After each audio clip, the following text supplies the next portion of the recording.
Расскажи про это. Да, у меня все кричали, это армянские болельщики, так их много было, там UFC, я тоже не бывает такая публика. Я смотрю, не слышу свой угол, тоже не слышал, только армяне, их угол слышал. То, что они ему подсказывали, тоже делали.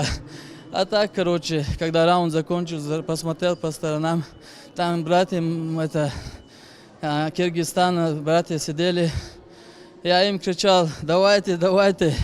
Они начали болеть за меня. У меня последний бой был ихним бойцом в Москве.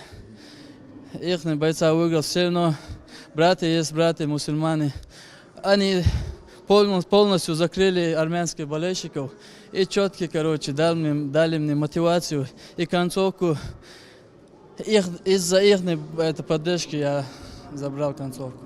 Спасибо им большое. Ассаламу алейкум, братья мои.